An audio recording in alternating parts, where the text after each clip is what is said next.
Hello everyone, welcome back to the class. First question दिमाग में आएगा, सर कहाँ थे इतने दिनों तक, क्यों वीडियोस अपलोड नहीं कर रहे थे? सिंपल, क्लियरली दिख रहा है आपको, क्लासेस थोड़ी सी सेटअप हो रही थी, इसमें थोड़ा सा टाइम लग गया। क्लियर?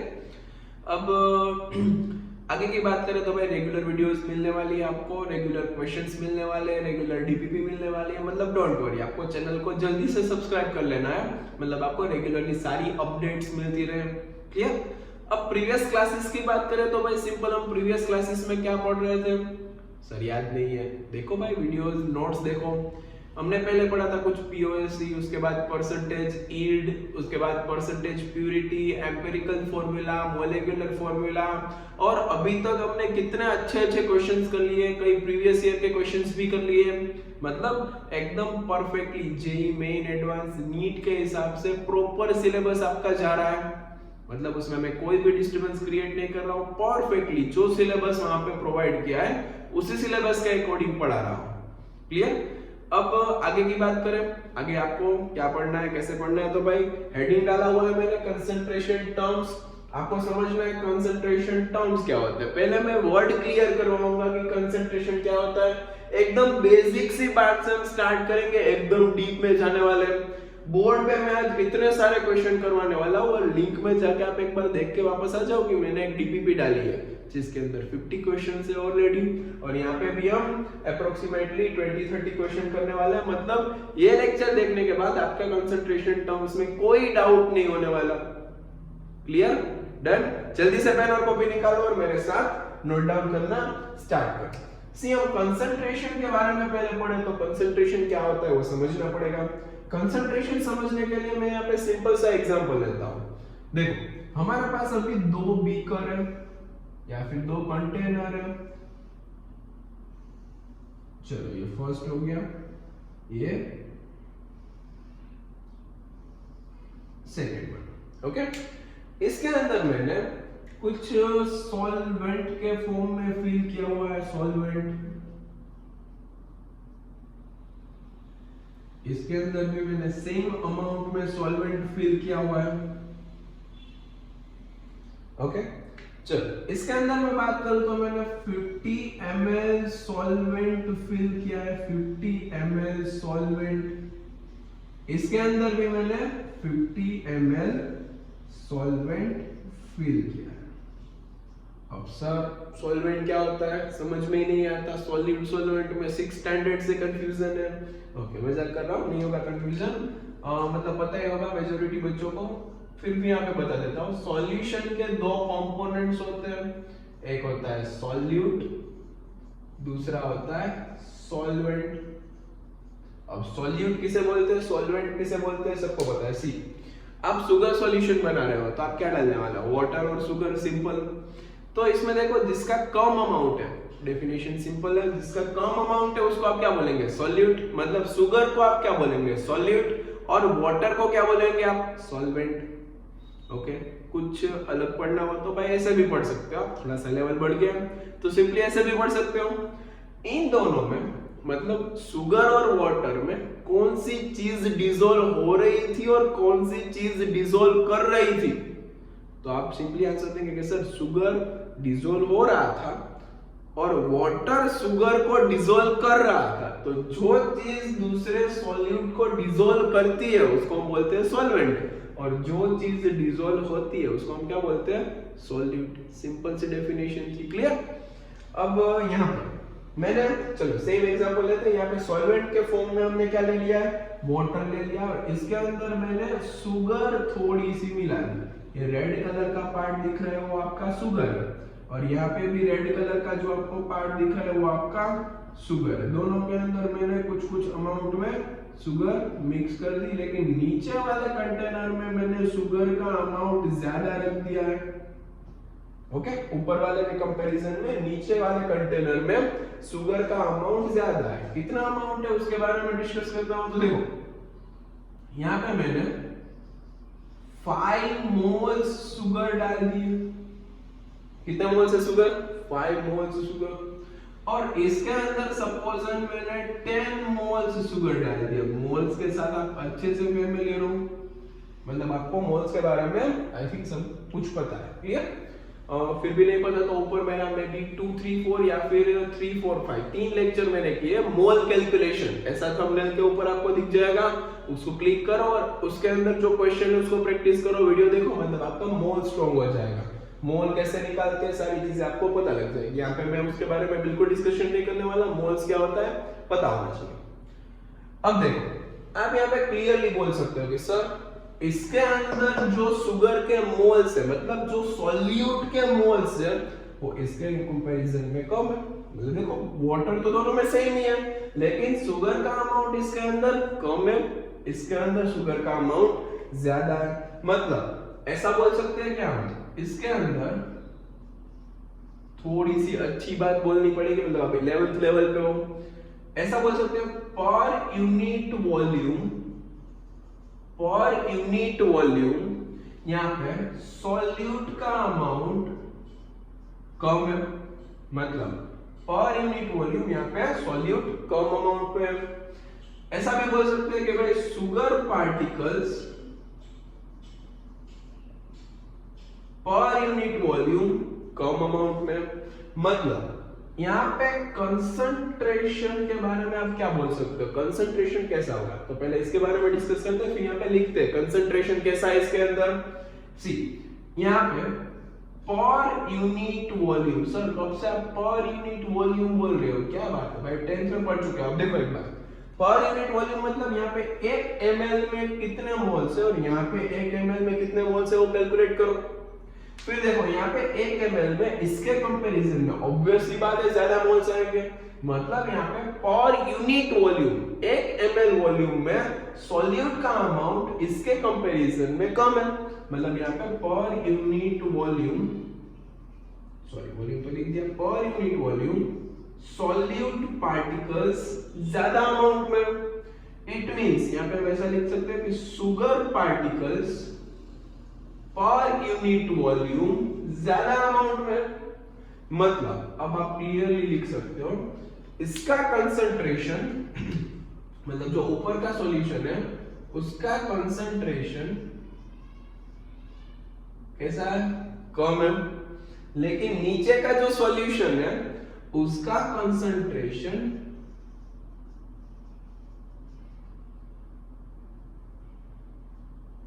ऊपर के कंपैरिजन में ज्यादा, मतलब इसमें कंसंट्रेशन ज्यादा, ये ज्यादा कंसंट्रेटेड सॉल्यूशन है, तो आप ऐसा भी बोल सकते हो इसके कंपैरिजन में ये ज्यादा कंसंट्रेटेड है और ये इसके कंपैरिजन में ये डाइल्यूटेड है।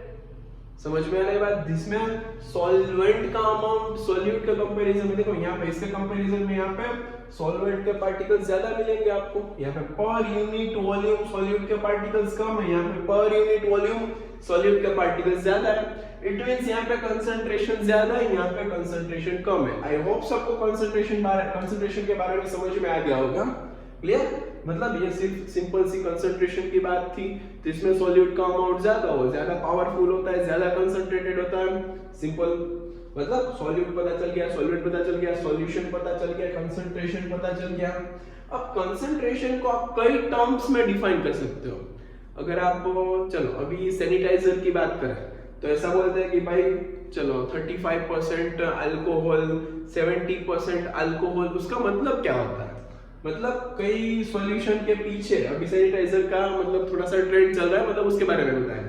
कई आपके पास जो सॉल्यूशन होते हैं उसके पीछे ऐसा लिखा होता है परसेंटेज m/m या फिर w/w, इसको बोलते हैं percentage mass by mass.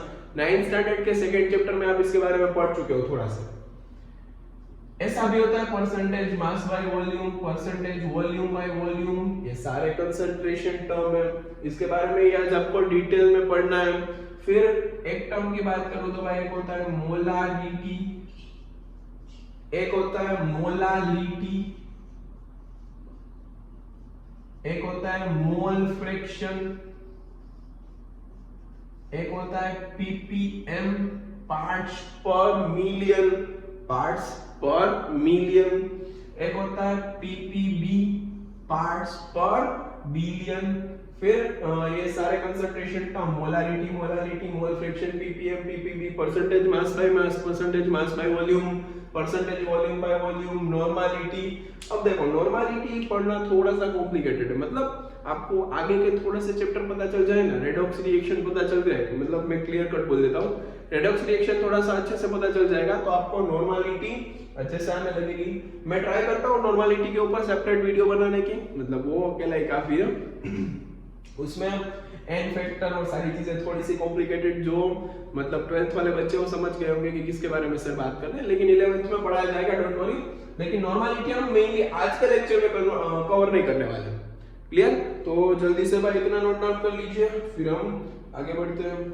Note down कर लीजिए, सारी चीजें यहाँ पे अपनी नोट्स में डाल दीजिए।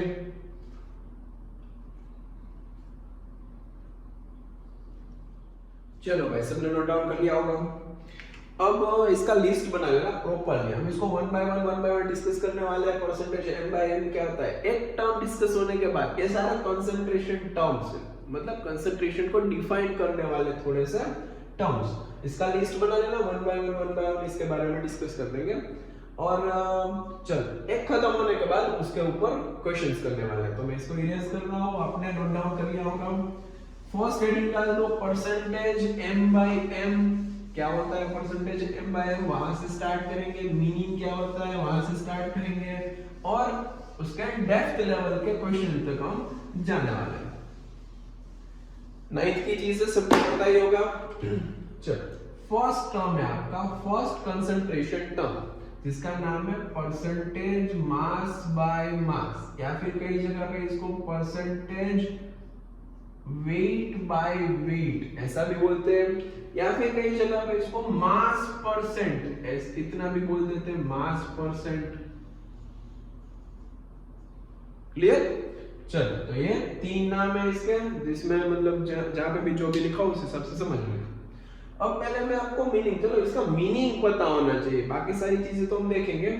आपको कोई ऐसा बोल दे कि भाई 20% मास बाय मास, मेरी जनरली मास बाय मास लिखने की हैबिट है, मतलब आपको मास बाय मास लिखना समझना चाहिए, मास बाय मास के बारे में। क्लियर? मतलब मैं यहाँ पे m by m लिखने वाला हूँ जनरली, मतलब समझ लेना। 20% मास बाय मास शुगर सॉल्यूशन, इसका पहले मैं आपको मीनिंग समझाता हूँ। 20% मास बाय मास शुगर सॉल्यूशन का मीनिंग क्या होता है?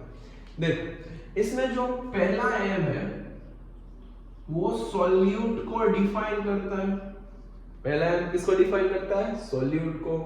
और जो दूसरा m है वो सॉल्यूशन को डिफाइन करता है। कई बच्चे यहाँ पे सॉल्वेंट लिख देते हैं, 9th स्टैंडर्ड से गलती होती है। सी नीचे का जो होता है डिनोमिनेटर जो होता है वो सॉल्यूशन को डिफाइन करता है, न्यूमरेटर होता है वो सॉल्यूट को डिफाइन करता है। मतलब इसको हम सेंटेंस के फॉर्म में लिखना चाहे तो आप ऐसे लिख सकते हो। देखो यहाँ पे दोनों मास है, मतलब हम ग्राम की बात, मतलब मास है तो हम ग्राम के बारे में बात करेंगे। तो 20% सॉल्यूट, मतलब हम ऐसा बोलेंगे 20 ग्राम सॉल्यूट, मतलब ऊपर की बात हो गई 20 ग्राम सॉल्यूट, और परसेंट है मतलब हम 100 के बारे में बात करने वाले हैं। इन 20 gram solute in 100 gram solution. देखो मैंने मीनिंग निकाला है, पहला टर्म है सॉल्यूट, दूसरा टर्म है सॉल्यूशन, और 20% है, तो इसका मीनिंग ऐसे निकलता है 20 gram solute in 100 gram solution. Sir ये क्या बात हुई? तो देखो टोटल आपके पास जो सॉल्यूशन है वो 100 ग्राम है, उसके अंदर 20 ग्राम आपका सॉल्यूट है, ये इसका एक्चुअल मीनिंग निकलता है। तो अब यहाँ से सॉल्वेंट फाइंड करने की कभी जरूरत पड़े तो आपको क्लियरली पता है सॉल्यूशन आपका है 100 ग्राम,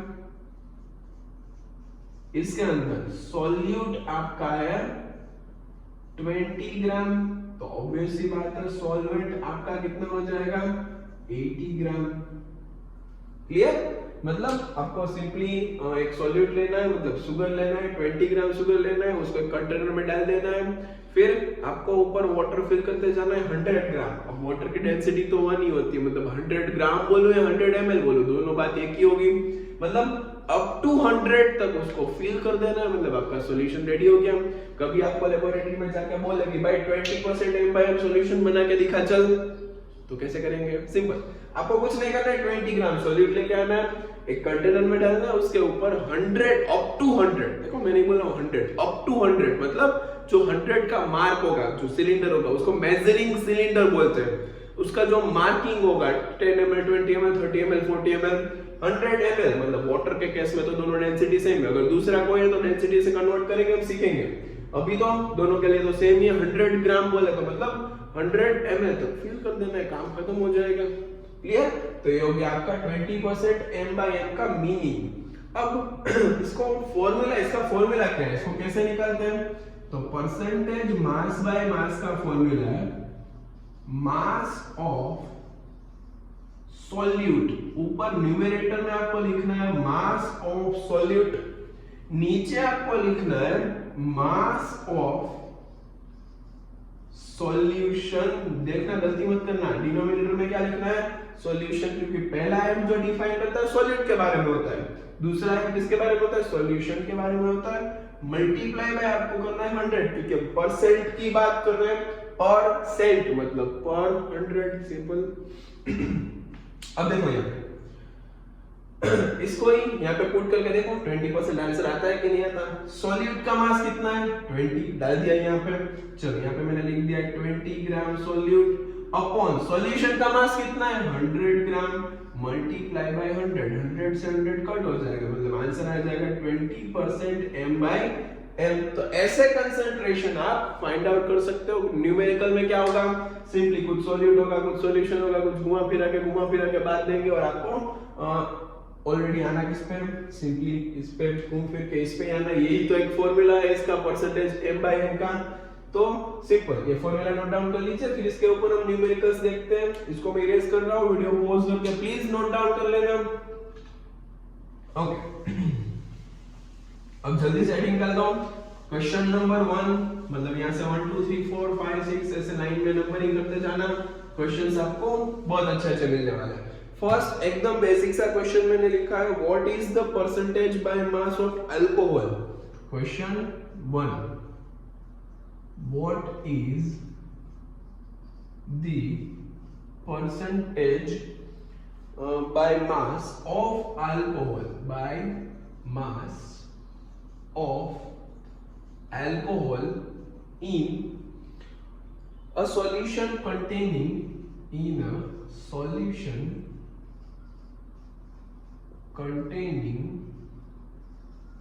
275 gram alcohol in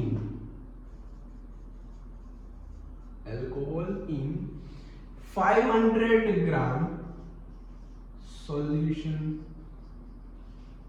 चलो एकदम इजी क्वेश्चन है, जल्दी से ट्राई करो। पॉसिबल है तो आंसर आपके बुक में रखो और यहाँ पे चेक करते जाओ कि सर मेरा आंसर सही आ रहा है नहीं आ रहा है। देखो चलो फॉर्मूला तो एक ही है, परसेंटेज मास बाय मास। में फॉर्मूला नहीं लिखूंगा, सिंपल आपको पता है मास of solute upon mass of solution. What is the percentage by mass, मतलब परसेंटेज बाय मास पूछा है किसका? अल्कोहल का। इन अ सॉल्यूशन मतलब एक सॉल्यूशन के अंदर अल्कोहल है, कंटेनिंग 275 ग्राम अल्कोहल, मतलब सॉल्यूट अल्कोहल है, मतलब यहाँ पे मैंने लिख दिया 275 ग्राम अल्कोहल इन 500 ग्राम सॉल्यूशन, मतलब यहाँ पे मैंने लिख दिया 500 ग्राम सॉल्यूशन मल्टीप्लाई बाय 100। यही तो करना था सिंपल। यहाँ से 0 0 0 0 कट हो जाएगा, इसको 5 से डिवाइड कर दो, मतलब 5 5 25, 2 रिमाइंडर 5 5 25, आंसर आ जाएगा 55% मास बाय मास। अल्कोहल कितना परसेंटेज सॉल्यूशन में? 55% मास बाय मास। मतलब आपको यहाँ पे तो देखो कुछ 500 ग्राम के अकॉर्डिंग दिया था, तो आप ऐसे भी निकाल सकते हो। 100 ग्राम अगर सॉल्यूशन होता तो इसमें 55 ग्राम अल्कोहल रहता। एकदम सिंपल बात थी। क्लियर? लिख लीजिए जल्दी, वीडियो पॉज करके। आपका आंसर सही आ रहा है कि गलत आ रहा है चेक करो, कहाँ पे गलती हो रही है वो चेक करो। एकदम बेसिक क्वेश्चन था, आई होप इसमें किसी ने गलती नहीं की होगी। चलो मैं इसको इरेज कर रहा हूँ। Question number 2 again basic question है, क्योंकि मैंने बोला था बेसिक से निकलेंगे, एकदम डेप्थ में जाने वाले हैं। Okay, second question, 20 gram glucose is dissolved in 90 gram water, find mass percent. Simple सा क्वेश्चन है। क्वेश्चन नंबर 2 20 ग्राम ग्लूकोज है, क्वेश्चन लिखने की जरूरत नहीं है। क्वेश्चन में ऐसा पूछ रहा है कि कोई percentage mass by mass find out करो। आपके पास 20 ग्राम ग्लूकोज है और ये 20 ग्राम जो ग्लूकोज है वो 90 ग्राम वाटर में डिसॉल्व है। 90 ग्राम वाटर में डिजोल्व। देखो यहाँ पे थोड़ी सी गलती हो जाती है, अगर कोई ध्यान ना दे तो देखो यहाँ पे मैं फॉर्मूला लिख रहा हूँ percentage mass by mass is equal to mass of solute, तो ऊपर तो आप ऑब्वियस ही बात है 20 लिखेंगे। अब नीचे होता है मास ऑफ सॉल्यूशन, यहाँ पे देखो ये 90 है, ये 90 ग्राम वाटर है, मतलब ये सॉल्वेंट है। नीचे क्या लेना पड़ेगा, सॉल्यूशन, मतलब 90 और 20 को ऐड करो, कितना हो जाएगा 110 मल्टीप्लाई बाय 100, यहाँ से 0 कैंसिल आउट करो, आपका आंसर हो जाएगा 18.18%, sorry 18.18% mass by mass. Clear, मतलब simply 20 gram glucose 90 gram water में डिसोल्व है, तो वाटर एक सॉल्वेंट है, उसको यहाँ पे नहीं रख देना है, आप नीचे सॉल्यूशन का मास रखना होता है। क्लियर, दिमाग में आ रहा है, नोट डाउन कर लीजिए। सेकंड क्वेश्चन आपका। ओके, अब थर्ड क्वेश्चन, वीडियो पॉज करके लिख लेना भाई, यहाँ पे मैं टाइम वेस्ट नहीं कर रहा हूँ, थोड़ा सा बेसिक क्वेश्चन में अच्छा क्वेश्चन होगा तो मैं क्वेश्चन भी लिखूंगा, यहाँ पे सॉल्यूशन भी करूंगा। 30 ग्राम sugar is present in 100 ml of solution.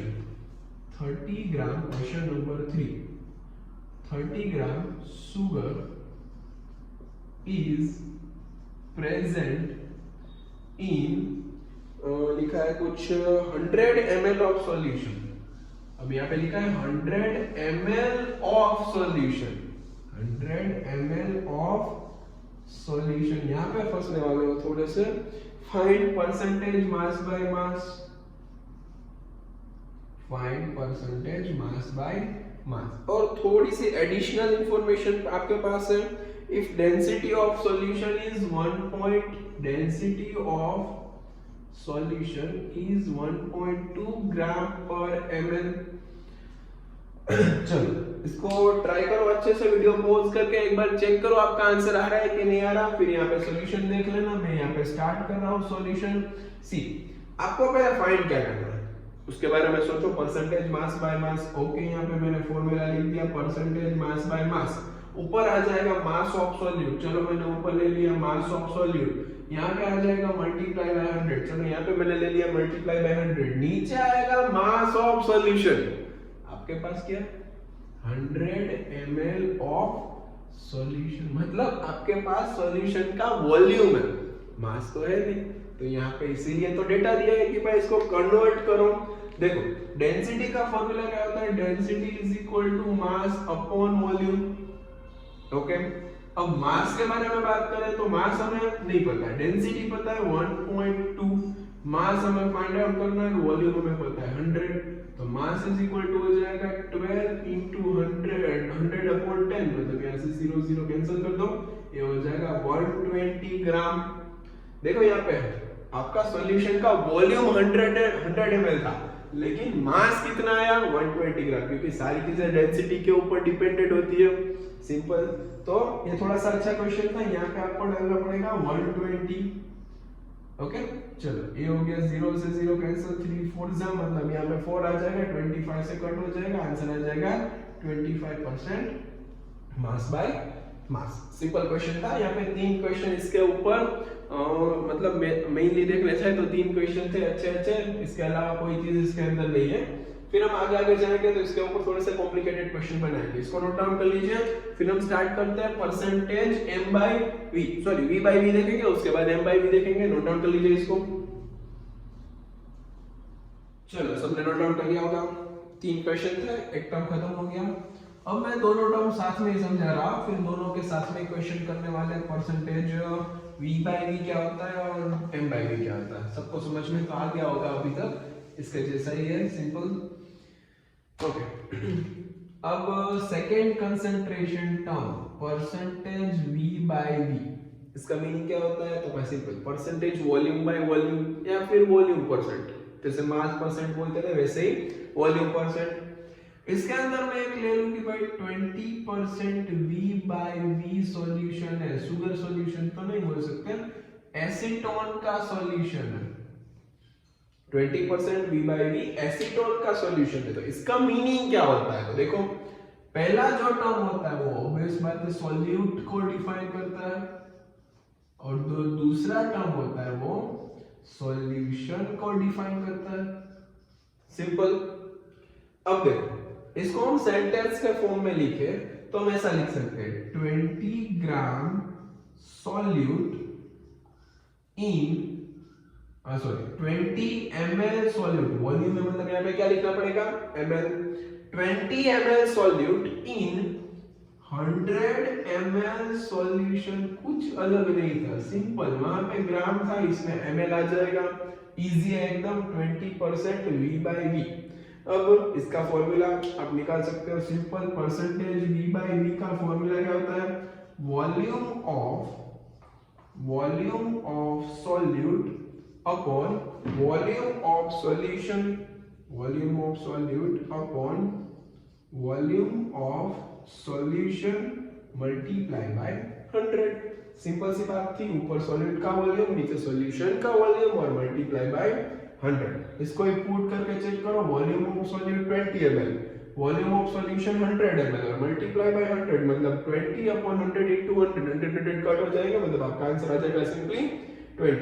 और इसके बाद अगर मैं लिखूं भाई परसेंटेज v by v के बाद यहाँ पे थर्ड टर्म भी हम डिस्कस कर ले, परसेंटेज m by v, ये भी सिंपल ही है।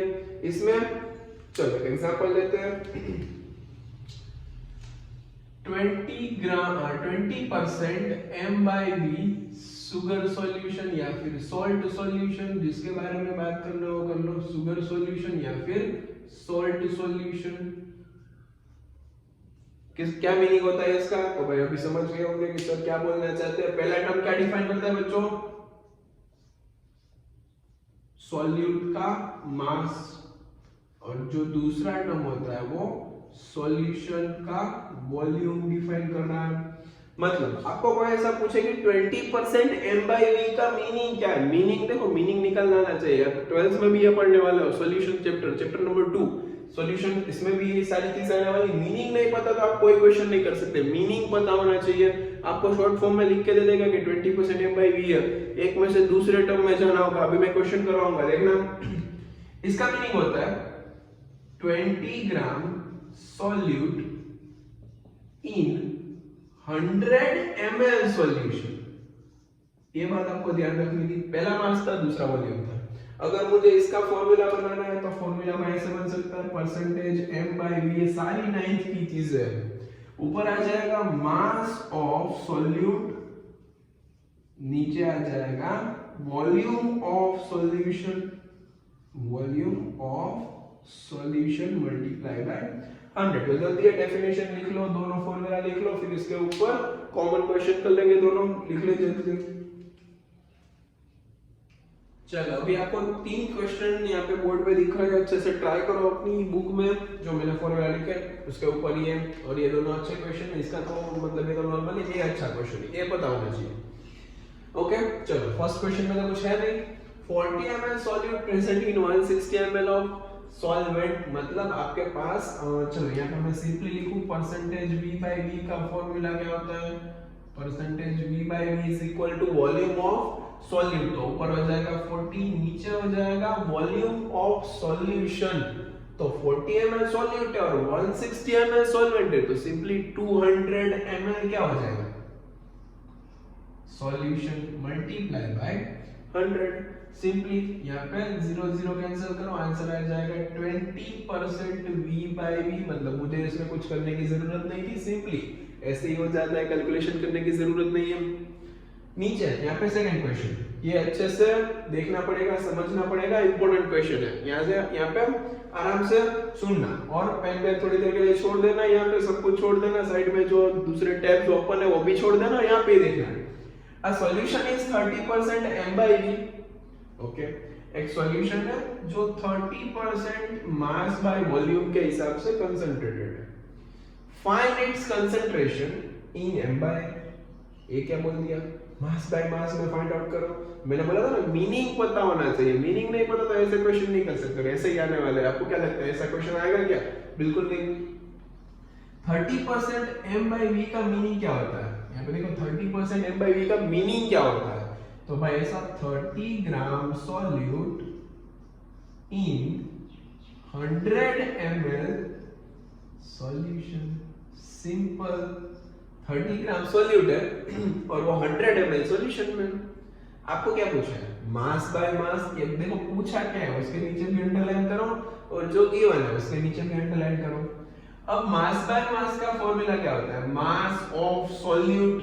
ओके, यहाँ पे सॉल्यूट का मास तो हमारे पास है, यहाँ पे परसेंटेज मतलब मल्टीप्लाई बाय 100 भी है, ऐसे ही है।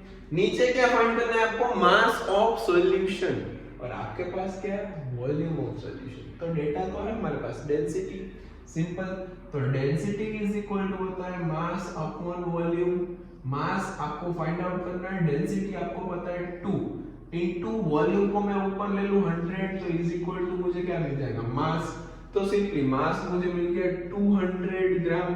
अगर एक सॉल्यूशन है जिसकी डेंसिटी 2 है और जिसका वॉल्यूम 100 है, तो ऑब्वियसली बात है उसका मास 200 हो जाएगा। फॉर्मूला आपके पास है, आप कैलकुलेट कर सकते हो।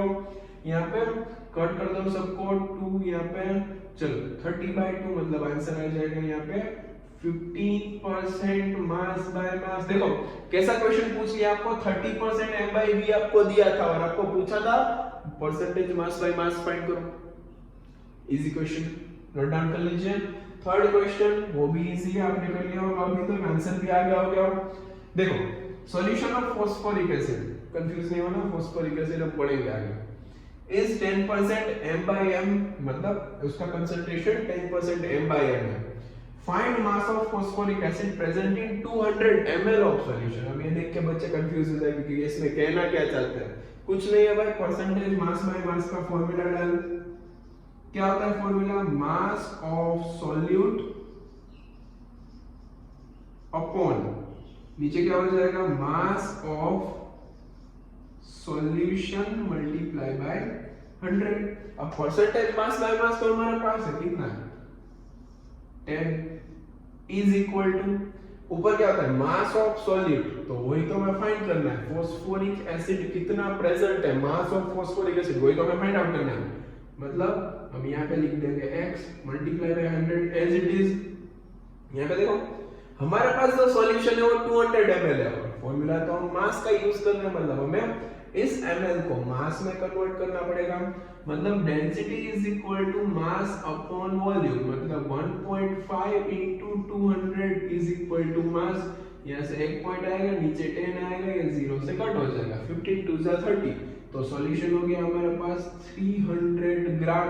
15 2 30 और एक 0 मतलब 300 ग्राम।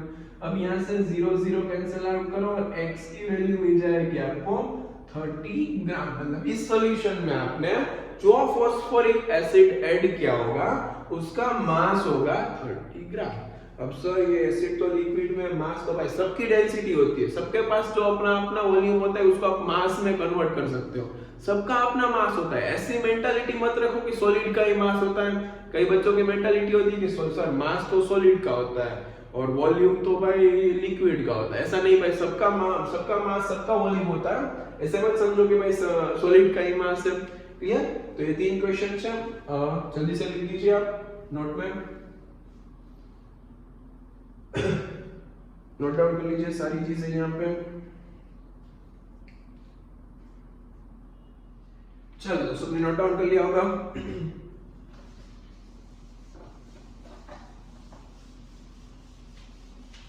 अब जल्दी से हेडिंग डाल दीजिए, fourth concentration term mole fraction.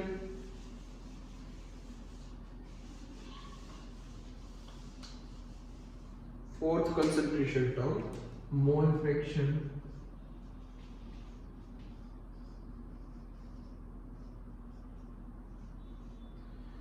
Okay, mole fraction के चलो मोल फ्रैक्शन स्टार्ट करने से पहले मैं एक चीज बता देता हूँ, यहाँ पे नोट करके बॉक्स बना के डाल देना।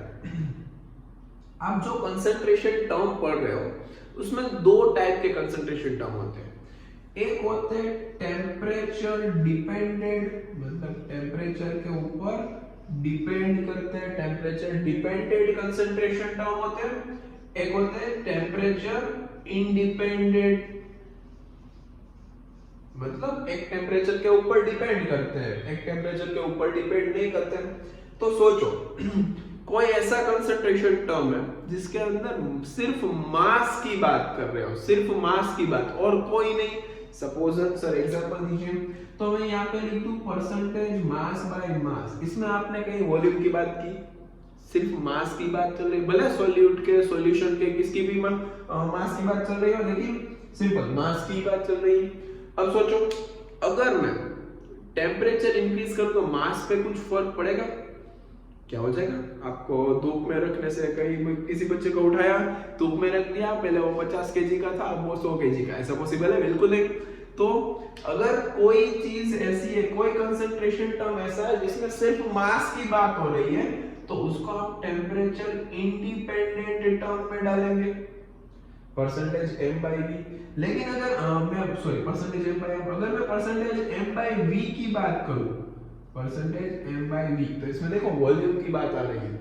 मतलब अगर यहाँ पे टेम्परेचर चेंज किया जाए तो ये परसेंटेज m बाई v भी चेंज होगा, क्योंकि टेम्परेचर बढ़ने से भाई आप सबको पता है वॉल्यूम में टेम्परेचर बढ़ने से या कम होने से एक्सपेंशन कॉन्ट्रैक्शन ऐसा होता है, तो वॉल्यूम चेंज होता है टेम्परेचर चेंज होने से, क्योंकि वो दोनों एक दूसरे के ऊपर डिपेंडेंट है, सिंपली आपको पता है। लेकिन यहाँ पे टेम्परेचर बढ़ने से m बाई m मतलब मास में तो कुछ फर्क नहीं पड़ने वाला, तो कोई ऐसा कंसंट्रेशन टर्म आपके पास है जिसमें वॉल्यूम है अंदर इन्वॉल्व, वॉल्यूम इन्वॉल्व है, तो उसको टेम्परेचर डिपेंडेंट में डाल दीजिए।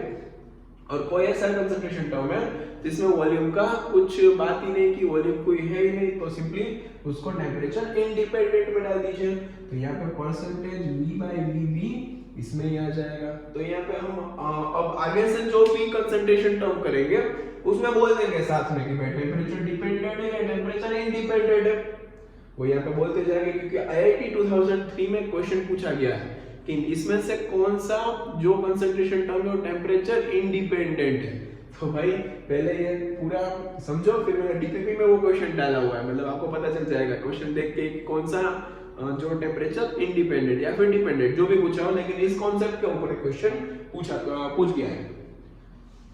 चलो इसको मैं इरेज कर लेता हूँ, क्वेश्चन उसमें से एक था, मतलब देख लेना आराम से।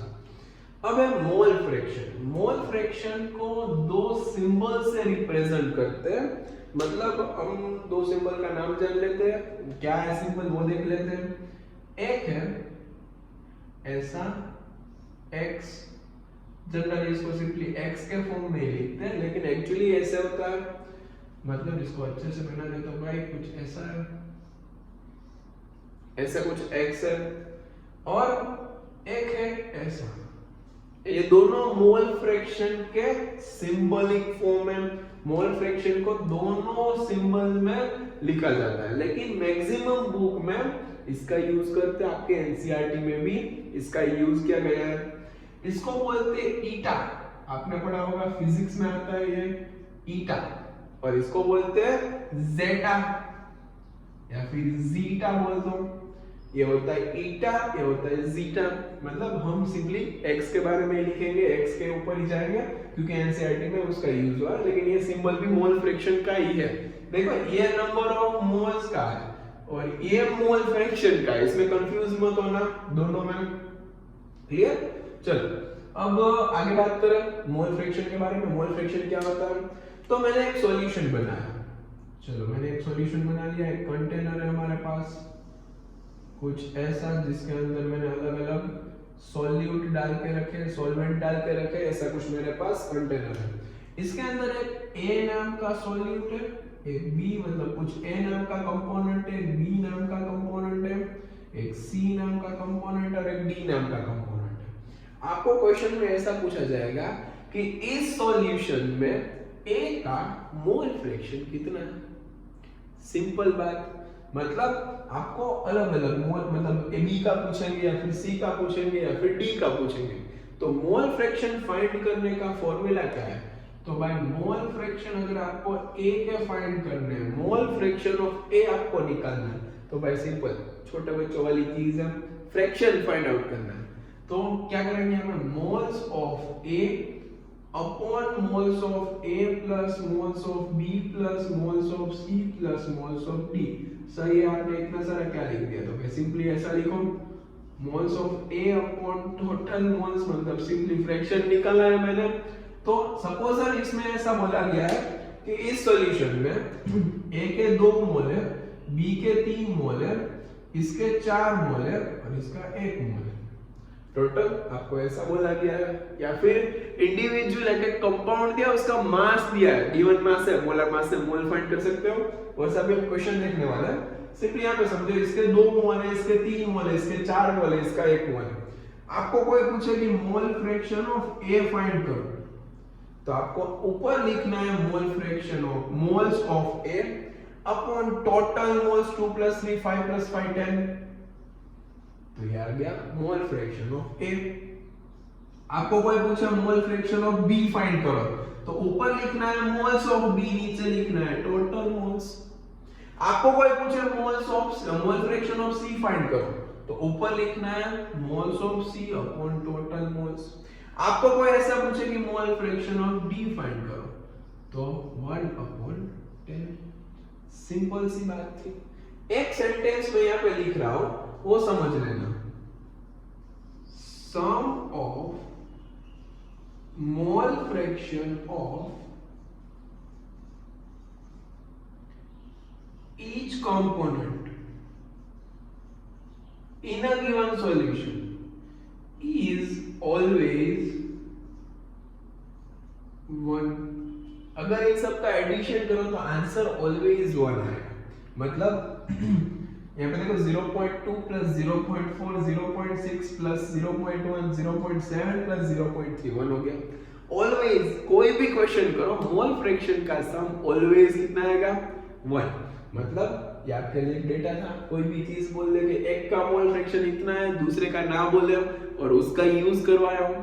सपोज हम आपको ऐसा बोल दे, मैंने कई क्वेश्चन ऐसे डाले हैं, आपके पास एक सॉल्यूशन है ए और बी, इसके अंदर कंपोनेंट के फॉर्म में मैंने बोल दिया बी के मोल 0.6 है, तो आपको ऑटोमेटिकली समझना है इसके मोल 0.4 मोल फ्रैक्शन। इसका मोल फ्रैक्शन कितना है? 0.6 सॉल्यूशन में, तो ऑटोमेटिकली समझ जाना है आपको कि इसका मोल फ्रैक्शन 0.4 है। तो बस ये मोल फ्रैक्शन की छोटी सी स्टोरी थी, इसको लिख लीजिए। मोल फ्रैक्शन क्या होता है वो बता दिया। अब इसके ऊपर 2 क्वेश्चन कर लेते हैं अच्छे से, मतलब ये भी आपका क्लियर हो जाएगा। तो नोट डाउन कर लीजिए, वीडियो पॉज करके मैं यहाँ पर क्वेश्चन लिखने जा रहा हूँ। चलो, सबको समझ में आ रहा है लेक्चर क्या चल रहा है, कैसे सर समझा रहा है, सारी चीजें समझ में आ रही है, तो प्लीज लाइक का बटन दबा दीजिए एक बार, मतलब थोड़ा सा हमें भी मोटिवेशन मिल जाए। चलिए, इसके ऊपर एक क्वेश्चन है, ऐसा पूछा है, सॉल्यूशन कंटेन 100 ग्राम कैल्शियम कार्बोनेट। सॉल्यूशन कंटेन 100 ग्राम कैल्शियम कार्बोनेट। मैं इसको सेंटेंस के फॉर्म में नहीं लिख रहा हूँ। फिर लिखा है 180 ग्राम H2O, 180 gram H2O। Find mole fraction of CaCO3 and water. मतलब आपको पूछा है कि भाई मोल fraction of CaCO3 and mole fraction of water आप निकाल के दीजिए। सिंपल। तो भाई पहले दोनों के मोल्स निकाल लो। 100 ग्राम CaCO3 का कितना मोल्स होगा, तो इसके मोल्स निकालने जाए तो moles is equal to given mass upon molar mass. मतलब इसका हो जाएगा 1 मोल, इसका मोलर मास 100 होता है, कैल्शियम 40 प्लस कार्बन 12 कितना हो जाएगा 52, और ये हो जाएगा 48, मतलब हो गया 100। गिवन मास भी 100, मोलर मास भी 100, मतलब मोल्स हो जाएंगे 1। इसकी बात करूं तो moles is equal to given mass upon molar mass 180 upon 18। तो यहाँ पे 18 10 जा 180, मतलब आंसर आ जाएगा यहाँ पे 10 मोल्स। तो दोनों के मोल्स मिल गए। अब मुझे दोनों के मोल फ्रैक्शन निकालना है, तो simple, mole fraction of CaCO3 is equal to moles of CaCO3 upon moles of CaCO3 plus moles of water, in short total moles. Moles of CaCO3 आपके पास है 1, टोटल मोल्स है आपके पास 1 प्लस 10, तो आ जाएगा 1/11। Simple. अब इसका पूछा है आपको, तो इसका आंसर आ जाएगा moles of water is equal to, ऊपर आ जाएगा sorry, mole fraction of water is equal to moles of water upon total moles. मतलब moles of water 10 upon total moles 11, 10/11। दोनों का एडिशन करके चेक करो, 10/11 प्लस 1/11, 11/11, आंसर 1। सिंपल क्वेश्चन था एकदम, जल्दी से लिख लीजिए वीडियो पॉज करके। मैं यहाँ पे नेक्स्ट क्वेश्चन लिखने जा रहा हूँ और वो बहुत ही अच्छा क्वेश्चन है, मतलब अब थोड़ा सा कॉन्सेप्ट डेवलप होगा धीरे धीरे, ये सारी बेसिक बातें करवा रहा था मैं। ओके, वीडियो पॉज करके नोट डाउन कर लेना, थोड़ा सा वीडियो ऑलरेडी लंबा होने वाला है कंसंट्रेशन टर्म की वजह से, इतने सारे टर्म्स है सबके क्वेश्चंस, तो भाई वीडियो पॉज करके नोट डाउन करने की हैबिट डालो। A solution has 46% m/m ethanol in water. एक सॉल्यूशन है जो 46% मास बाय मास है, इथेनॉल का सॉल्यूशन है इन वाटर, मतलब वाटर के अंदर सॉल्यूशन है इथेनॉल का और 46% मास बाय मास है। तो पूछा है find mole fraction of ethanol, find mole fraction of ethanol, मतलब सिंपली एक अल्कोहल का सॉल्यूशन बना है जिसका कंसंट्रेशन ये गिवन है, आपको पूछा है मोल फ्रैक्शन ऑफ इथेनॉल। अब ट्राई करो, इसका मीनिंग लिखो, मोल्स निकालो, जल्दी से ट्राई करो अपनी कॉपी में और आंसर कमेंट बॉक्स में डालो, मतलब पता चलेगा कि कितना बच्चों को ये कॉन्सेप्ट अभी डेवलप हुआ है। देखो इसमें मैंने मिक्स कर दिया, मिक्सिंग ही इंपॉर्टेंट है, मतलब मास by mass sorry mass by mass given होगा या फिर कुछ अलग कंसंट्रेशन टर्म गिवन होगा और कुछ अलग कंसंट्रेशन टर्म के बारे में पूछा होगा, तो भाई इसमें वही चीज है, percentage mass by mass given है और मोल फ्रैक्शन पूछा है। चलो मैं यहाँ पे लिखने जा रहा हूँ, वीडियो पॉज करके प्लीज एक बार ट्राई करें। 46% m/m इथेनॉल का मीनिंग क्या होता है? 46 ग्राम इथेनॉल, सॉरी इथेनॉल है, 46 ग्राम इथेनॉल इन 100 ग्राम सॉल्यूशन, मतलब टोटल सॉल्यूशन 100 ग्राम होगा, उसमें 46 ग्राम इथेनॉल होगा। देखो यहाँ पे बहुत ही ट्विस्ट होने वाला है, मतलब समझने की बात है, ये 100 ग्राम सॉल्यूशन है आपका और इसमें इतना सॉल्यूट है, तो भाई पहले सॉल्वेंट फाइंड करना पड़ेगा क्योंकि हम कंपोनेंट्स की हेल्प से मोल फ्रैक्शन फाइंड करते हैं, इसमें सॉल्यूशन का रोल नहीं होना चाहिए। देखो यहाँ पे 100 ग्राम सॉल्यूशन है, इसमें 46 ग्राम C2H5OH है, इथेनॉल है, तो सिंपल सी बात है 54 ग्राम क्या होगा? वाटर हो जाएगा, क्योंकि वाटर के अंदर सॉल्यूशन है, ऐसा तो हमको क्वेश्चन में बोल दिया। अब सिंपली कुछ नहीं है, मोल फ्रैक्शन ऑफ इथेनॉल का फॉर्मूला डालो, मोल फ्रैक्शन ऑफ इथेनॉल, इसमें ऊपर आ जाएगा moles of ethanol upon total moles, simple सी बात है एकदम, moles of ethanol upon total moles. अब इथेनॉल के मोल्स कैसे फाइंड करें? तो भाई सिंपली यहाँ पे मास तो गिवन है, moles is equal to given mass और कैलकुलेट कर लेना, इथेनॉल का मोलर मास 46 होता है, मतलब सर सबसेट करके आया है 1 मोल इथेनॉल है आपके पास। वाटर का देख लो 54 ग्राम वाटर है और 18 उसका मोलर मास होता है, मतलब 3 मोल्स वाटर है आपके पास, 1 मोल इथेनॉल है और 3 मोल वाटर। देखो जिसका ज्यादा अमाउंट वो सॉल्वेंट और कम अमाउंट हो सॉल्यूट, तो यहाँ पर जल्दी से फॉर्मूला में वैल्यू पुट कर दो, मोल्स ऑफ इथेनॉल 1 और टोटल मोल्स 4, मतलब 1/4। अगर आपको यहाँ पे पूछा तो नहीं है लेकिन पूछा होगा कि मोल फ्रैक्शन ऑफ वाटर कितना होता है, तो moles of water upon total moles, मतलब 3/4। यहाँ पे भी आप चेक कर सकते हो 3/4 प्लस 1/4 इज इक्वल टू 4/4, मतलब हो जाएगा 1। तो ये था लास्ट क्वेश्चन जो कॉम्प्लिकेटेड बना के आपको पूछा जा सकता है, तो मैंने इसमें लिख दिया। फिर आगे आपका दिमाग चलना चाहिए, मतलब मीनिंग पता करो और फाइंड करो, कुछ भी पूछ सकते हैं, किसी के ऊपर ट्रस्ट नहीं कर सकते। जल्दी से नोट डाउन कर लीजिए, फिर हम 5th कंसंट्रेशन टर्म स्टार्ट करते हैं, नोट डाउन कर लीजिए। चलो तो 5th concentration term and 6th concentration term हम साथ में करने वाले हैं, दोनों एकदम इजी है, कुछ नहीं है। देखो पीपीएम का मतलब होता है पार्ट्स, देखो यहाँ पे क्वेश्चन लिखा हुआ है और इन दोनों के ऊपर डिपेंडेंट है, सिंपल है एकदम, पार्ट्स पर मिलियन, और इसका मीनिंग होता है पार्ट्स पर बिलियन, मतलब 1 बिलियन का कितना अमाउंट है, कितना पार्ट है, 1 बिलियन अमाउंट ऑफ सॉल्वेंट के अंदर, सॉल्यूशन के अंदर एक मतलब एक पार्ट सॉल्यूट का है। यहाँ पे 1 मिलियन अमाउंट ऑफ सॉल्यूशन के अंदर एक पार्ट सॉल्यूट का है, मतलब सिंपल सी चीज है अब जैसे परसेंटेज मास बाय मास बोलते हैं उसी तरह का है, लेकिन वो 100 के टर्म में होता है। अगर मैं इसका फॉर्मूला लिखूं पीपीएम का मैं फॉर्मूला लिखूं तो फॉर्मूला कुछ ऐसा आएगा, मास ऑफ सॉल्यूट, यहाँ पे भी मास की बात होगी, मास of solute upon mass of solution, और वहां पे क्या लिखते थे हम, परसेंटेज मास बाय मास में यहाँ पे मल्टीप्लाई बाय 100 लिखते थे, क्योंकि उसका रीजन था वो परसेंट था, ये पर मिलियन है, पर मिलियन है तो क्या लिखना पड़ेगा 10 टू द पावर 6, सिंपली दिमाग में बैठ गया होगा, वो परसेंट था, ये क्या है पर मिलियन है, तो 10 टू द पावर 6। और उसी तरह कैसे अगर मैं इसका फॉर्मूला बनाऊं पीपीबी, तो ऊपर आ जाएगा मास ऑफ सॉल्यूट अपॉन, यहां पे आ जाएगा मास of solution multiply bye billion, मतलब 10 टू द पावर 9। तो ये बस वही है, वो परसेंट था, ये पर मिलियन था, ये पर बिलियन है। तो यहाँ पे उसी तरह कैसे क्वेश्चन आएंगे, यहाँ पे बोल देंगे 2 ppm, चलो मीनिंग समझते हैं। आपको ऐसा पूछे कि 2 ppm का मीनिंग बताओ, 2 ppm क्या होता है, तो आपको बोलना है 2 gram solution, sorry 2 gram solute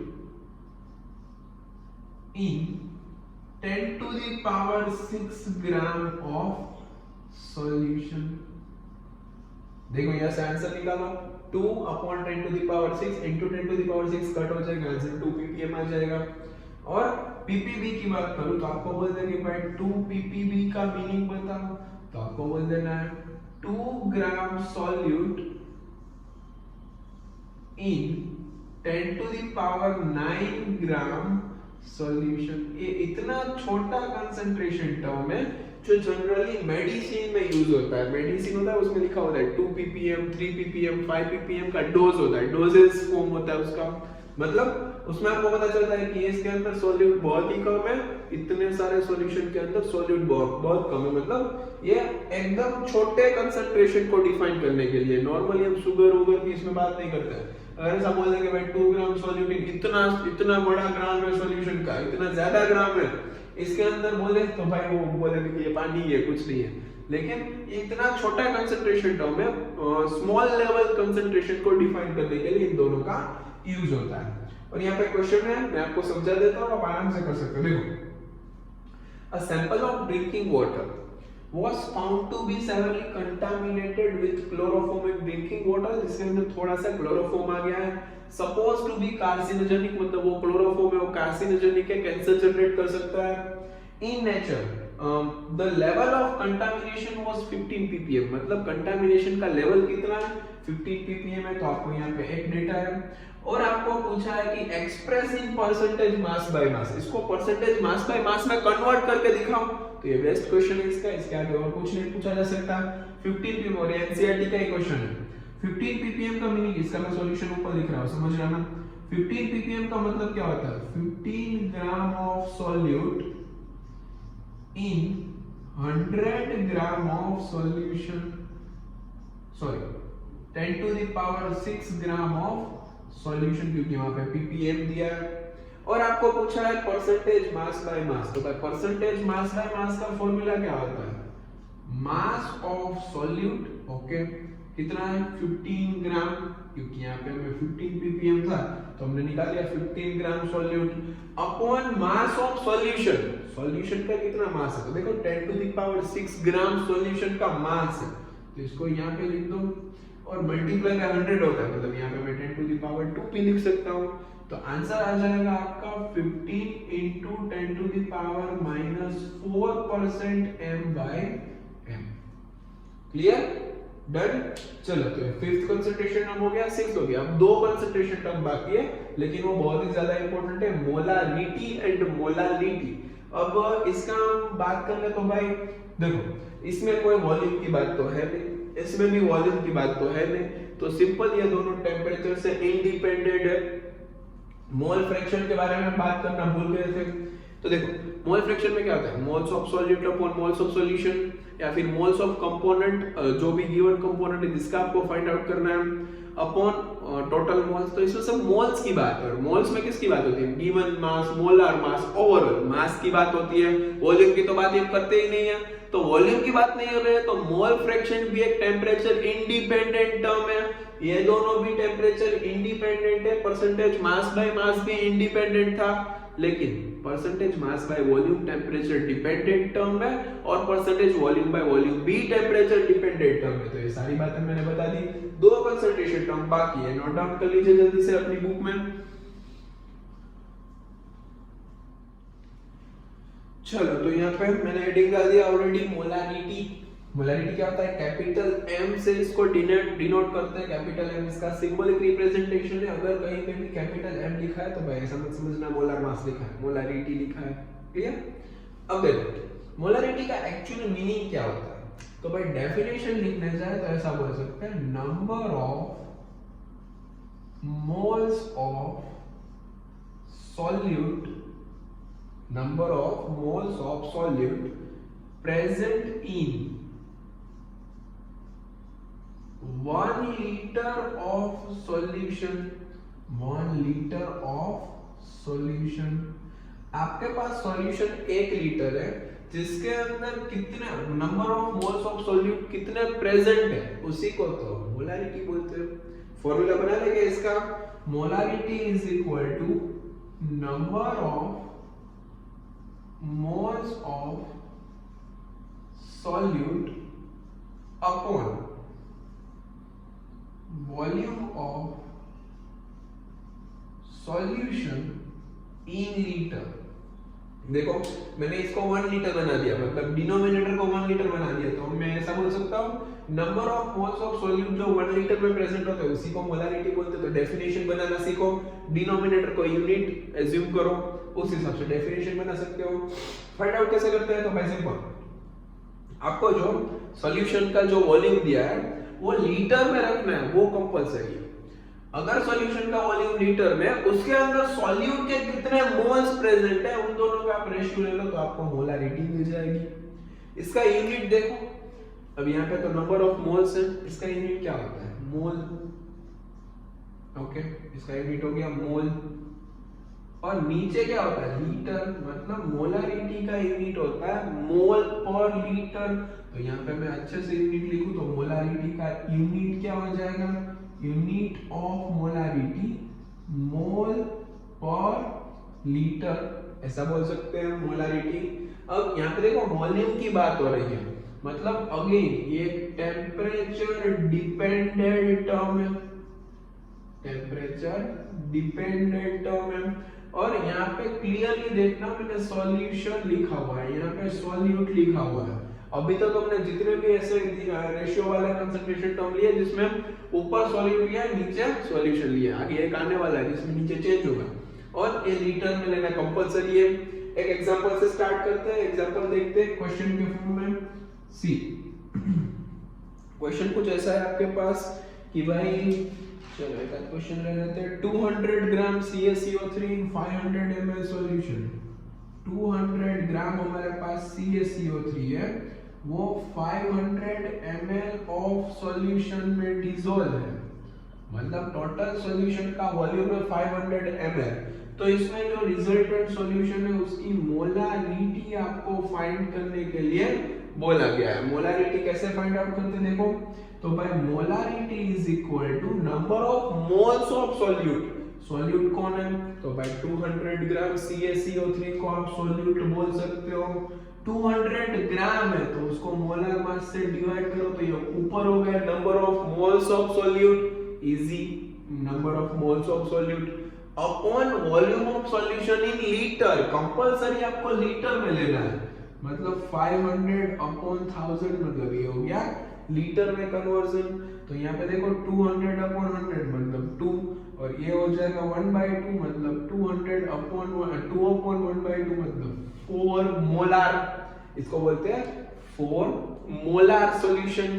क्या बोलते हैं इसको, मैं यहाँ पे लिख देता हूँ 4 मोलार सॉल्यूशन। आपको कोई पूछे कि 4 मोलर सॉल्यूशन क्या होता है, तो आपको बोलना है ऐसा सॉल्यूशन जिसकी मोलारिटी कितनी है, 4 है। अब 4 मोलर का मीनिंग क्या होता है वो समझते हैं, जाते हैं थोड़ा सा। आपको ये स्पीड में लगाओ तो एक बार रिवाइज करवा देता हूं। देखो, मोलारिटी का मीनिंग होता है number of moles of solute present in 1 litre solution. कोई भी 1 लीटर सॉल्यूशन में सॉल्यूट के कितने मोल डिसॉल्व है उसी को तो उसकी मोलारिटी बोलते हैं। सिंपल सी चीज है एकदम।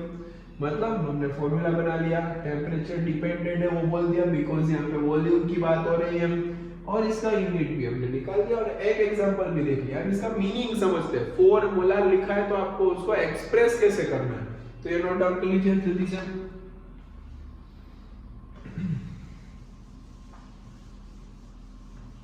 देखो, आपको कोई ऐसा बोल दे कि 4 मोलर का मीनिंग क्या होता है, मुझे जल्दी से 4 मोलर का मीनिंग बताओ, तो आपको ये सेपरेट करना आना चाहिए।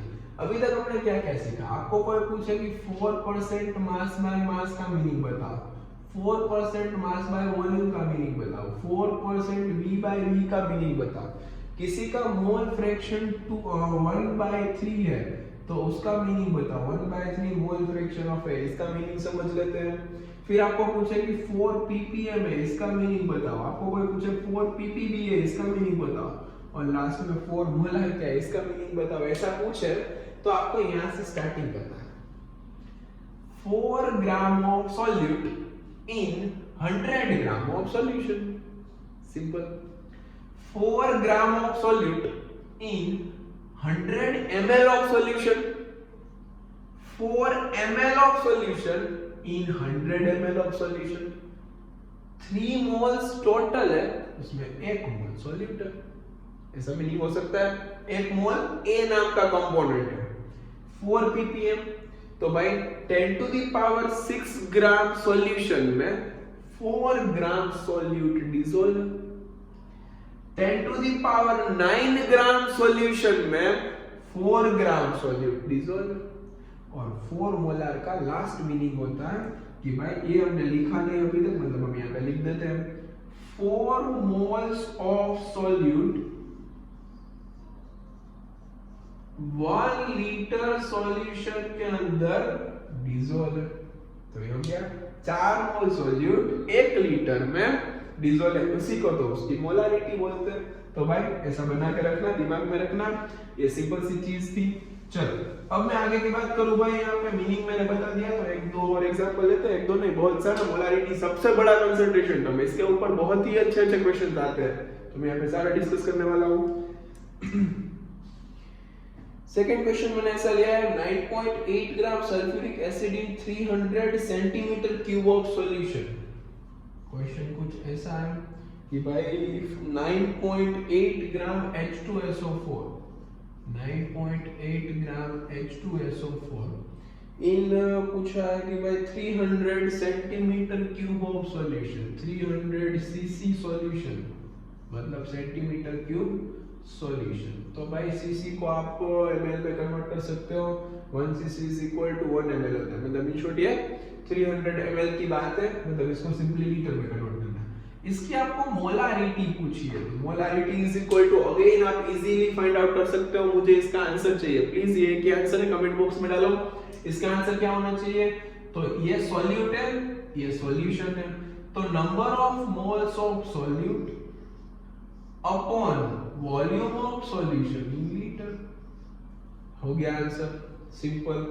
यहाँ पे देखो ये ml माना, cc मतलब ml, तो मतलब मैंने इसको लीटर में कन्वर्ट कर दिया 1000 से डिवाइड करके, और ये मोल्स में कन्वर्ट कर दिया क्योंकि ग्राम्स था। चलो यहाँ से ये कट हो जाएगा। फाइनल आंसर मैं आपको बता रहा हूँ, इसको आप सॉल्व करके चेक कर लेना। इसका फाइनल आंसर आपका आएगा 1/3, मे बी 1/3 आंसर आएगा। अगर गलत आया तो चेक कर लेना, सिंपल कैलकुलेशन है, ये सब कर सकते हैं, इसमें हम टाइम वेस्ट नहीं करते। नेक्स्ट क्वेश्चन कुछ ऐसा है, find the mass of CaCO3 present इन, अभी अच्छा क्वेश्चन है थोड़ा सा, find the mass of CaCO3 present in 500 ml 5 molar solution, 500 ml 5 molar solution, 500 ml 5 molar solution. मतलब ये थोड़ा सा ट्विस्ट किया हुआ क्वेश्चन है, शांति से समझना।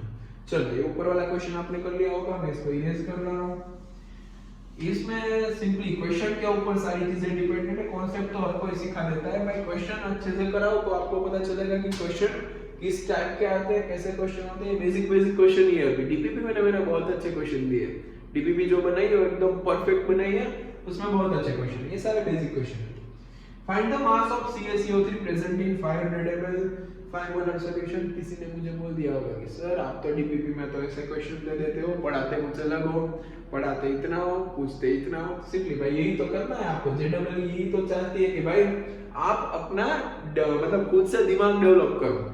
मतलब ये देश का सवाल है, सिंपल। आपका मतलब जो फ्यूचर होगा आगे, वो सिंपली देश का फ्यूचर होगा कि भाई आप जिस तरह से पढ़ेंगे, फिर आगे जाएंगे, कोई एक फील्ड में जाएंगे, तो ये उसी हिसाब से हो गया। तो हर कोई ऐसा ही चाहेगा कि आपका ब्रेन डेवलप्ड होना चाहिए, इसीलिए तो आप साइंस में आए हो। नॉर्मली तो है नहीं कुछ, मतलब लाइटली मत लेना, हम परफेक्टली अपने देश के लिए ही कर रहे हैं जो भी कर रहे हैं। तो find the mass of CaCO3 present in 500 ml 5 molar solution. तो भाई मोलारिटी का फार्मूला आपको पता होना चाहिए। Molarity is equal to number of, formula रट लेना वरना प्रॉब्लम हो जाएगा। नंबर ऑफ, फार्मूला यहाँ पे डेफिनेशन के फॉर्म में ही लिखवा रहा हूं, मतलब आपको याद हो जाए। Number of moles of solute present इन, यहाँ पे क्या आ जाएगा, volume of solution in litre, ऐसा कुछ है। सिंपल है। देखो मोलारिटी आपको गिवन है 5, नंबर ऑफ मोल्स क्या होते हैं, गिवन मास अपॉन मोलर मास। CaCO3 का मोलर मास आपको पता है 100 अपॉन वॉल्यूम ऑफ सॉल्यूशन आपको लीटर में लेना चाहिए 500 अपॉन 1000। तो बेसिकली यहां से मास नहीं निकाल सकते क्या, मोलारिटी गिवन है, वॉल्यूम गिवन है, मोलर मास पता है, तो आप गिवन मास निकालो या स्मॉल m निकालो सिंपली। मतलब आपको यहाँ से आंसर मिल जाएगा भाई, यहाँ से 2 0 2 0 कैंसिल हो जाएंगे, 5/10 1/2 मतलब ऊपर चला जाएगा तो 2 हो जाएगा, 50 हो जाएगा। इसके साथ मल्टीप्लाई करके फाइनल आपको आंसर मिल जाएगा 21250 250 ग्राम अप्रोक्सीमेटली आंसर मिलेगा। देख लेना कैलकुलेशन में कोई इश्यू है। ओके मेरे अकॉर्डिंग 250 है, बाकी देख लेना, कैलकुलेशन तो चलती है, सिंपल चीज है। तो ये दोनों क्वेश्चन हो गए, इसको नोट डाउन कर लीजिए। फिर हम एक अच्छा क्वेश्चन करने जा रहे हैं आगे, इसको मैं इरेज कर रहा हूं। ओके वीडियो पॉज करके लिख लेना, कैलकुलेशन कर लेना अपने हिसाब से, कोई गलती है तो देख लेना भाई, ट्राई कर लेना। चलो इसको भी मिटा देते हैं, अब सबको पता है 11th की केमिस्ट्री चल रही है। क्वेश्चन कुछ ऐसा है, solution of glucose in water is labelled as 10% weight by weight. Question कुछ ऐसा है, अ सॉल्यूशन ऑफ, इसको मैं लिख रहा हूं अच्छे से, solution of glucose in water, solution of glucose in water is labelled as, मतलब एक सॉल्यूशन बनाया हुआ है ग्लूकोज का, उसके ऊपर कुछ लेबल लगा है, लेबल के ऊपर लिखा है labelled as 10% volume by volume, sorry 10% weight by weight, या फिर 10% मास बाय मास, ऐसा कुछ लिखा हुआ है। What should be the molarity, आपको पूछा है कि भाई मोलारिटी क्या होगी, सिंपल। और आपको डेंसिटी गिवन है सॉल्यूशन की, डेंसिटी ऑफ सॉल्यूशन आप तो गेस कर लेंगे कि सर 1.2 तो बहुत ज्यादा लेते हैं भाई, जो क्वेश्चन में गिवन होता है उस हिसाब से उसको फॉलो करो, सिंपल। कोई बच्चा है जिससे क्वेश्चन हो जाएगा, सॉल्यूशन है ग्लूकोज का वाटर के अंदर, जिसके ऊपर ऐसा कुछ लिखा हुआ है, मोलारिटी पूछिए। मैंने अगेन बोला था आपको मीनिंग पता होना चाहिए, इसका मीनिंग पता है तो आपको आपसे क्वेश्चन हो गया, मीनिंग लिखो, इसको स्प्रेड करो। 10% m/m का मीनिंग होता है 10 ग्राम सॉल्यूट इन 100 ग्राम सॉल्यूशन। चलो ये बात तो हो गई सिंपल। अब 100 ग्राम सॉल्यूशन, आपको क्या चाहिए, मोलारिटी। मोलारिटी का फॉर्मूला आता है number of moles of solute, तो ये 10 ग्राम है सॉल्यूट आपके पास, चलो ये लिख दिया 10 ग्राम अपॉन मोल्स मतलब ग्लूकोज C6H12O6, मतलब इसका मोलेक्युलर मास हो जाएगा 180, सिंपल फेमस है, सबको पता है, अपॉन यहाँ पे आपको 100 ग्राम सॉल्यूशन है, यहाँ पे तो आपको चाहिए ml सॉरी लीटर में चाहिए, तो पहले इस ग्राम को ml में कन्वर्ट करते हैं by the help of density. Density is equal to mass upon volume, 1.2 is equal to 100 upon v, then volume will be 100 मतलब 1000 अपॉन 12। सिंपली कर सकता हूं, यहाँ पे 2 निकाल कर 0 ले लिया, सिंपल कैलकुलेशन है। यहाँ पे हो जाएगा 1000 अपॉन 12 अपॉन यहाँ पे आ जाएगा 1000, क्योंकि भाई ये ml में मिलेगा, ये वॉल्यूम किस में मिलेगा, ml में, जिसको मुझे लीटर में कन्वर्ट करना है, मतलब 1000 अपॉन 12 अपॉन 1000। इसमें कैलकुलेशन है सिंपल, इसको कैलकुलेट कर लेना, आपको आंसर मिल जाएगा भाई।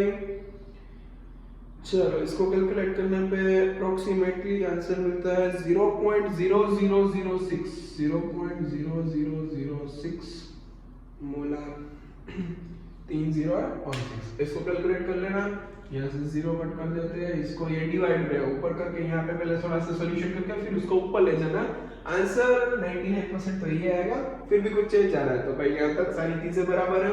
मोल्स ऑफ सॉल्यूट है, यहाँ पे सॉल्यूशन का वॉल्यूम लीटर ml में है और उसको 1000 में डिवाइड करने पे हमें लीटर में मिल गया, मतलब ये सारी चीजें तो करेक्ट है 100%। तो कैलकुलेशन एक बार आप कर लीजिएगा। एक और क्वेश्चन है, फिर थोड़ा सा कॉन्सेप्ट इसको मतलब थोड़ा सा कॉन्सेप्ट घुमाते हैं, लास्ट क्वेश्चन कर लेते हैं, इसके बाद इसको नोट डाउन करो। चलो वीडियो पॉज करके नोट डाउन कर लेना।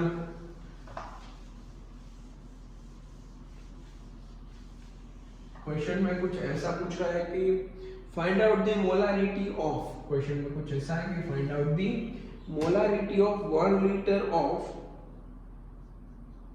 Find out the molarity of 1 liter of 98% mass by mass H2SO4, 1 liter of 98% molarity of 1 liter of 98% mass by mass H2SO4, और आपको डेंसिटी ऑफ सॉल्यूशन गिवन है, solution की density आपको given है 1.8 ग्राम पर ml। तो ये सब बच्चे क्वेश्चन कर सकते हैं, इजी क्वेश्चन है। Find out the molarity of 1 litre 98% mass by mass H2SO4। तो पहले भाई इसका मीनिंग निकालना पड़ेगा, अच्छे से देखना पड़ेगा, ट्राई करो 2 मिनट के लिए वीडियो को पॉज करो, अच्छे से ट्राई करो, फिर मैं क्वेश्चन यहाँ पे मतलब सॉल्व करता हूँ। ट्राई कर लीजिए जल्दी से पहले।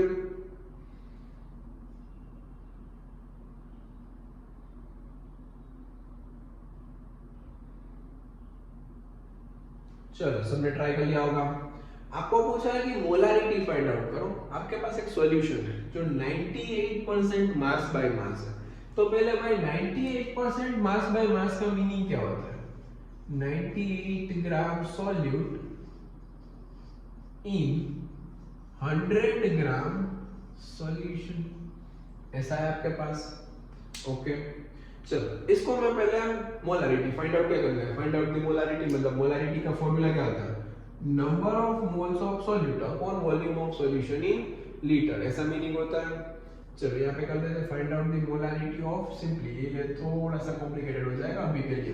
Find out the molarity of 98% m by m H2SO4। आगे का क्वेश्चन था वैसा ही होगा, 1 लीटर होता तो उसको आपको आगे 1 लीटर में कन्वर्ट करना होगा, वो भी सिखा देता हूं, लेकिन अभी इस क्वेश्चन में नहीं रखते, डीपीपी में मैंने ऐसे क्वेश्चंस रखे हैं। देखो मोलारिटी का फॉर्मूला हो जाएगा number of moles of solute, मतलब 98 ग्राम सॉल्यूट है और यहाँ पे उसके मोल्स लेने, तो H2SO4 का मोलर मास भी 98 होता है, मतलब ये तो खत्म हो गया। अपॉन ये 100 ग्राम है, आपको किस में ले जाना है, वॉल्यूम में ले जाना है, तो 100 ग्राम को वॉल्यूम में कन्वर्ट करो, density is equal to mass upon volume. यहाँ पे डेंसिटी आपके पास 1.8 इज इक्वल टू मास कितना है आपके पास 100 ग्राम अपॉन हो जाएगा volume, then volume will be 100 upon 1000 upon 18, ये हो गया वॉल्यूम, इतना वॉल्यूम आपके पास है 1000 अपॉन 18, ये हो गया ml में, और इसको आप लीटर में कन्वर्ट कर दो, मतलब इसको और एक 1000 से डिवाइड कर दो, यहाँ पे लिख दो डिवाइड बाय 1000 या फिर मल्टीप्लाई बाय 1 बाय 1000, मतलब ये 1000 कैंसिल हो जाएगा, 1 बाय 18 लीटर। आपका आंसर आ जाएगा, यहीं से कर लो, यहाँ पे हो जाएगा 1/18। Molarity is equal to number of moles of solute upon volume of solution in litre. इसको सोल्व कर देना, ये आ जाएगा 98 तो कट हो गया, 1/18 है, ऊपर ले लो 18 मोलार, इसकी मोलारिटी मिल गई आपको 18 मोलार, इसका आंसर आ रहा है सिंपल। यहाँ पे 1 लीटर लेते तो भी वो उस हिसाब से आंसर आता, लेकिन हम देखेंगे यहाँ पे 1 लीटर लेते तो कोई मीनिंग नहीं था 1 लीटर का। यहाँ पे find out the molarity of 98% मास का। देखो 1 लीटर होता तो क्या होता है, यहाँ पे समझ लेते हैं एक बार। आपको अभी 1/18 लीटर है, उसमें 90 मतलब 1 मोल है, ऐसा बोल सकता हूँ यहाँ पे 1 मोल है। लेकिन अगर 1/18 लीटर के बदले में 1 लीटर ले लूं तो कितने मोल्स हो जाएंगे? देखो 1 × 1 अपॉन 1/18 मतलब 18 मोल्स हो जाएंगे। 18 मोल्स सॉल्यूट के होंगे, उस हिसाब से देखे जाए। अगर यहाँ पे 1 लीटर होता तो आपको कन्वर्ट करना पड़ता, क्योंकि आपका सॉल्यूशन आप परसेंटेज के हिसाब से देखे जाए तो भाई 100 ग्राम है, मतलब 1/18 लीटर है आपके पास। लेकिन आपको 1 लीटर के हिसाब से देखना है, मतलब 1 लीटर के हिसाब से देखना पड़ेगा पूरा कैलकुलेशन। तो 1/18 लीटर में अगर 1 मोल है तो 1 लीटर में कितने मोल्स होंगे? देख लो 18 मोल्स आ जाएंगे, उसको यूनिटरी मेथड से कर लो, मतलब 18 मोल्स आ गए। अब इस हिसाब से मोलारिटी फाइंड आउट करो, number of moles of solute. यहाँ पे 1 मोल क्यों लिखा? 98 कट हो रहा था। 18 मोल्स सॉल्यूट के upon volume of solution in litre, क्योंकि वो तो 1 लीटर था, तो यहाँ से भी 18 मोलार ही आंसर मिलेगा। मैंने यहाँ पे कन्वर्ट नहीं किया, सिंपली आपको बता दिया कि ये इतनी सिंपल चीज है। क्लियर? अगर यहाँ पे 1 लीटर लिखो, यहाँ पे 1 लीटर ऑफ सॉल्यूशन, तो भी 18 ही आंसर आएगा, क्योंकि आपको उसको कन्वर्ट करना पड़ेगा, सिंपल चीज है। अगर एक बार रिपीट कर देता हूँ, 1/18 लीटर यहाँ पे उसमें 1 मोल है, 1 मोल मतलब 98 ग्राम है, तो 1 लीटर में कितने मोल्स होंगे? तो मैंने मोल्स निकाल लिए, उसके अकॉर्डिंग मैंने मोलारिटी निकाली, तो भी आंसर वही आएगा। यहाँ पे 2 लीटर के अकॉर्डिंग निकालो तो भी आंसर वही आएगा, क्योंकि कंसंट्रेशन इसका फिक्स है, ये चेंज नहीं हो रहा है। क्लियर? वो 100 के लिए हमने फिक्स कर लिया, मतलब वो चेंज नहीं होगा, तो मोलारिटी भी चेंज नहीं होगी। यहाँ पे 2 लीटर कर लेते तो अभी यहाँ पे इसमें इतना, तो 2 लीटर में कितना, उस हिसाब से आंसर आता, तो नीचे 2 आता तो 36/2 हो जाता, तो अगेन 18 आंसर आ जाता। सिंपल क्वेश्चन था, थोड़ा सा कॉन्सेप्ट चेंज करते हैं आगे, इसे नोट डाउन कर लीजिए आप। चलो, तो ये सब ने नोट डाउन कर लिया होगा। अब देखो लेक्चर की लेंथ थोड़ी सी बढ़ गई है, मतलब यहाँ पे मैं लेक्चर स्टॉप कर रहा हूँ।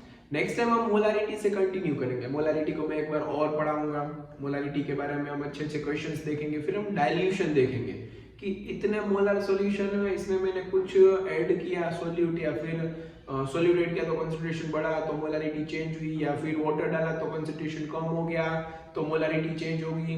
फिर मोलारिटी ऑफ मिक्सचर देखेंगे, दोनों को मिक्स करने पे मिक्सचर की मोलारिटी कैसे मिलती है। सारे क्वेश्चंस हम नेक्स्ट टाइम डिस्कस करने वाले हैं। फिर हम मोलालिटी भी नेक्स्ट टाइम डिस्कस करेंगे, मतलब इसके कुछ खास क्वेश्चंस आपको, मतलब इसके क्वेश्चंस मिल जाएंगे आपको, लेकिन दोनों डीपीपी दोनों लेक्चर के लिए, मतलब concentration term 1 and concentration term 2, आपको जो आज लेक्चर मिलेगा एग्जैक्ट उसके दूसरे दिन दूसरा लेक्चर मिलेगा। दोनों को अच्छे से समझो, फिर डीपीपी सोल्व करने की ट्राई करना।